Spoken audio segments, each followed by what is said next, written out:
Bonjour tout le monde, c'est Monsieur 2X. Donc dans cette vidéo, nous allons continuer notre activité où nous allons introduire les concepts de base de mathématiques financières. Donc le lien vers l'activité sera de nouveau mis en description de la vidéo. Donc, on se remet dans le contexte. Donc nous avons un monsieur Lecroix qui veut acheter une maison et qui s'est rendu dans deux banques. On lui a proposé deux contrats différents.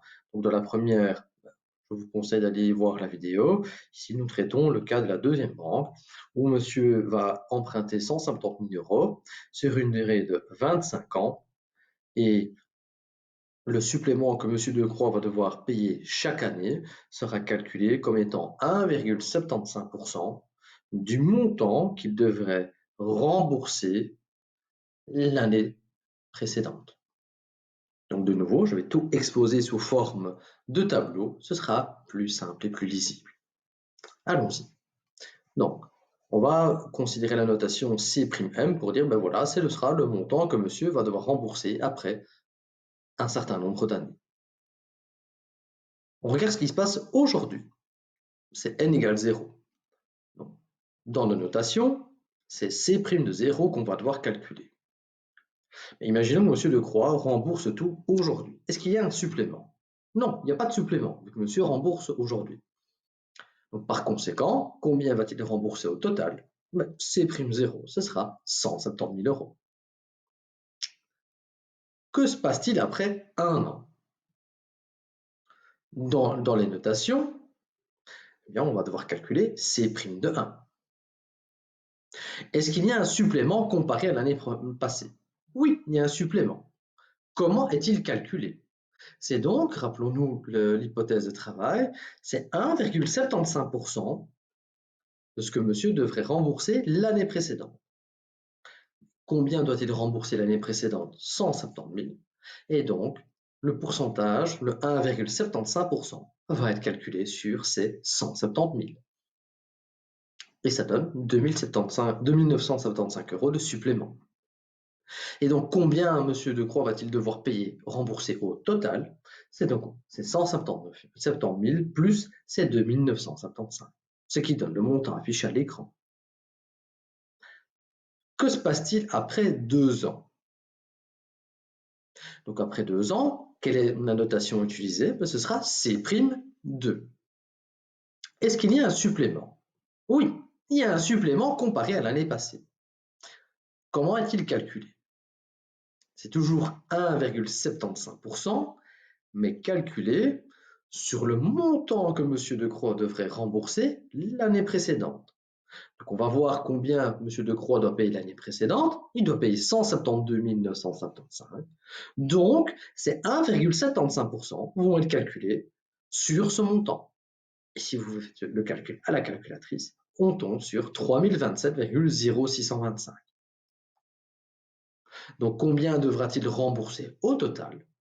Eh bien, au moins ces 172 975 plus le supplément, ce qui donne 176 002 euros plus ou moins. Après 3 ans, qu'est-ce que monsieur Decroix va devoir rembourser? On doit, dans nos notations, calculer C' de 3. Est-ce qu'il y a un supplément? Oui, de nouveau. Et sur comment est-il calculé? Il est calculé sur base de 1,75% sur base du montant que monsieur Decroix devrait rembourser l'année précédente. Ok, combien doit-il rembourser l'année précédente? C'est 176 002. Et donc, les 1,75% vont être calculés sur ce montant, ce qui nous donne 3 080 euros comme affiché à l'écran. Donc au total, combien va-t-il devoir rembourser? Mais au moins les 176 002 et des fafiottes, plus ce supplément de 3 080 euros, 0,036, ce qui donne le montant affiché ici à l'écran.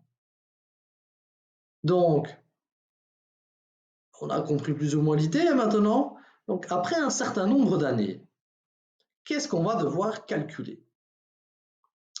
Dans nos notations, on va devoir calculer C'N. Donc, c'est le montant à rembourser après un certain nombre d'années. Comment est calculé le supplément? Le supplément est calculé donc en euros sur base de 1,75% du montant à rembourser l'année précédente. Donc, je calcule le montant à rembourser ici et j'en calcule 1,75% comme on a fait les années précédentes. Et donc, combien va-t-il devoir rembourser l'année N? Au moins le montant l'année précédente plus le supplément. Donc plus c'est 1,75%. Et on remarque qu'on va pouvoir mettre C'N-1 en évidence. Et on se rappelle que 1,75%, c'est 0,0175. Et donc, pour connaître le montant à rembourser une certaine année, on se rend compte qu'ici, on doit faire simplement le montant précédent fois 1,0175.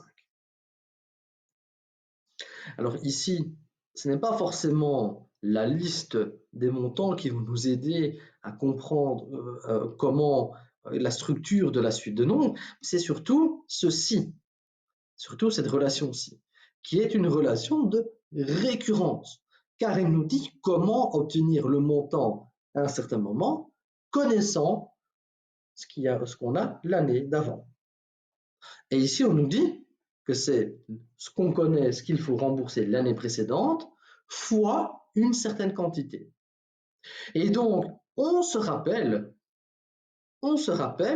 le chapitre sur les suites de nombres, qu'une telle suite, une suite qui admet une telle forme de récurrence, eh bien, c'est une suite qui est géométrique. Et que donc cette suite est géométrique de terme initial 170 000. Et quelle est la raison de cette suite? C'est 1,0175. Qui ici, remarquez le détail, 1,0175, c'est 1 plus 0,0175, qui représente donc le pourcentage qu'on applique sur le montant à rembourser l'année précédente.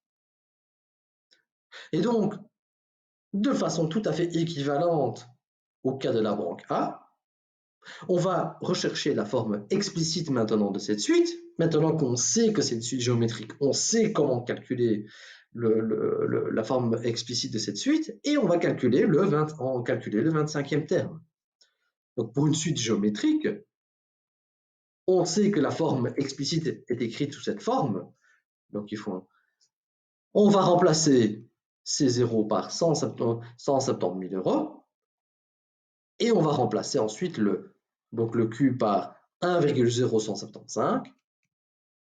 Et maintenant, on veut le montant en remboursé la 25e année. Donc, on va remplacer le N par 25. Et si on fait le calcul à la calculatrice, on doit rembourser 262 306 euros plus ou moins. Donc, au vu du résultat, chez qui est-ce que M. Lecroix doit se rendre pour payer le moins cher possible? Ici, on paye à la banque B, le contrat B va faire payer plus à M. Lecroix que le contrat A. Donc voilà, l'activité est terminée. Donc on sait maintenant que c'est chez la banque A que M. Lecroix doit se rendre. Alors cette activité vous a permis de comprendre en fait les deux façons de calculer en mathématiques financières. Le contrat A, on dit en mathématiques financières que ce contrat a été, donc le montant à rembourser a été calculé sur base d'un intérêt simple. Pourquoi? Parce qu'on a remarqué que le montant à rembourser après un certain nombre d'années suit les mêmes caractéristiques qu'une suite arithmétique. Donc, intérêt simple fait référence à suite arithmétique. Le contrat qu'on a analysé aujourd'hui, qu'on a fait maintenant, eh bien, fait référence à un contrat qui a été conclu sur base d'intérêts composés. Intérêts composés, parce que la suite des montants qu'on a pu obtenir après analyse suit une suite géométrique. Donc voilà, les deux concepts de base en mathématiques financières, intérêt simple, intérêt composé. Donc dans les vidéos suivantes, nous allons détailler tous ces concepts. Donc n'hésitez pas à liker la vidéo, partagez-la si vous estimez qu'elle peut aider quelqu'un à comprendre ce qu'on entend par des calculs à intérêt composé. Et sinon, je vous souhaite une bonne journée. Au revoir.